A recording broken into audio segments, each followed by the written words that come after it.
3 big things happened today, and I'm going to go through them. This might take a few minutes. The first was the NDIS bill has been delayed by a couple of months. It's pushed back to August. The second is that the government have agreed to some of the Greens' requests about important changes to the bill in exchange for passing the tax bill. And number 3, the Senate committee on this legislation that got the 4,000 submissions has handed down its interim report. But I need to tell you some detail on each of those, so bear with me. One thing that hasn't changed is that the 50% cut to social, civic and community participation is still on the table. That has not changed. That is still scheduled to start from 1st of October. Even if the bill isn't passed until August, this is still likely, if the bill is passed, to happen in October. Now, the first is the inquiry has been extended. That's the committee, the Senate committee. So there's an 8-week extension on that. The final report is now going to be due on the 14th of August. So what was tabled today was an interim report, and it's a pretty piss-weak report, let me tell you. Well, the recommendations are anyway. They still haven't even been able to table the 4,500 submissions yet. I think they're up to about 1,500 at the moment. Still heaps more to go. So in practical terms, the bill is not going to pass before this coming winter break. There's now going to be a second round of scrutiny around this whole bill, and the big changes around the 50% cut are still slated to happen on the 1st of October if the bill is passed. So what did the government agree to change under pressure from the Greens so that they could pass the tax bill? There are a few things there. The big one was that there's now what we call a firewall around the other supports outside of social community participation and your therapy bucket. The way the bill's written now, the minister could cut any support category by any amount at any time, whenever they pleased. So the amendments will put a bit of a wall around that and say that daily core activities, assistive technology, transport, home modifications, consumables are not able to be cut unilaterally in the same way.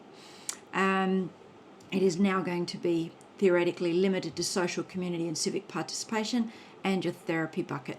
I'm a little worried because of the few things in there that aren't mentioned, including specialist disability accommodation, but we will see.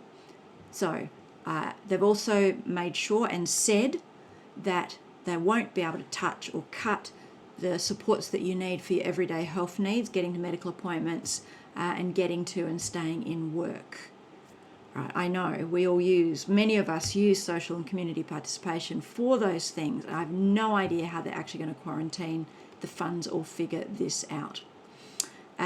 Second big one was that there's no longer going to be any forced treatments to get into the scheme. So where it was written before, it didn't exclude these things. This will apparently be written into the bill now, that they can't force you to have a treatment that is a restrictive practice, like a forced medication, and also that it has to be able to be publicly funded through Medicare, the PBS, or the public health system.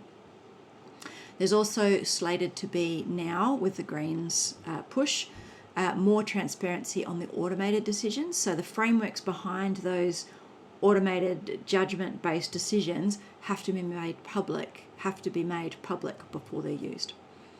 There's also, under the current bill, for the next 12 months, the minister could basically make any changes to the way the Act is, the way the Act, I don't even know how to explain this. There's transitional rulemaking powers in the bill that mean that the minister could basically say, I don't care what's written in the Act, I could do whatever I want for 12 months. This now limits that to 6 months. So there are some good things in there. There are some exceptions to that, by the way, but that's around new framework planning, reasonable and necessary, and plan renewals. So those changes are a step in the right direction, but they're really barely touching the sides. It won't change your access, that 50% cut to social and community. It won't change the 10% cut to your therapy bucket. Now let's get to the report from the Senate committee.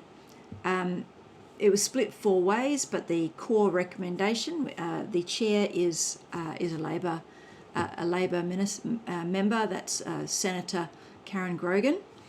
She recommended that the bill is passed. She recommended that there be a few things in there. There's only 3 recommendations. One is that the agency publish a reform roadmap that explains a whole lot of things in the explanatory memorandum. So rather than changing the act, she's recommended, or they've recommended, that the memorandum is changed. But of course the memorandum is not actual law, so I reckon that's a little bit dicey. That is my personal opinion though.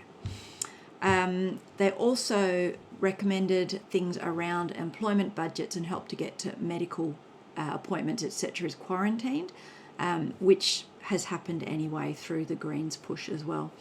They also recommended that the states and territories deliver on the agreed $10 billion in foundational supports. Not sure how that sort of fits into this report.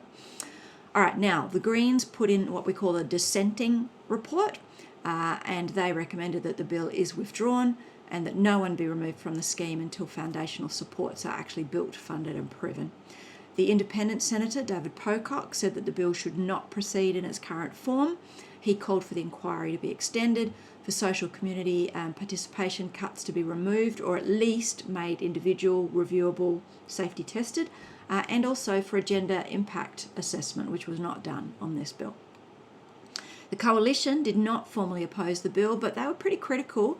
They pointed to the rushed process, the lack of detail and consultation, including with the states and territories, and also the fact that the bill's fraud measures really don't touch the fraud that the government was saying it's targeting. So, what happens next and what you can do? The final committee report is due on the 14th of August, and the debate in the Parliament or in the Senate will happen after that. With the Greens opposed, the government now needs the coalition to pass this bill in the Senate. That makes the coalition senators a key audience. Please, over this winter break, the most useful thing you can do is keep telling your story to your local Labor MP and particularly senators. Tell them what that cut to social and community will do. Tell them the things that you're worried about. Go back and have a look at my easy read version of my submission. Go and look at the Justice Equity Centre's submission. There are going to be 4,500 submissions on that Senate website. I'll put the link in the comments for you. Go and have a look at them, and do please talk to your senators. Let them know how you feel about this. Don't let up. I know we are all absolutely exhausted. I am toast, but we have to keep pushing to make sure that our NDIS stays our NDIS.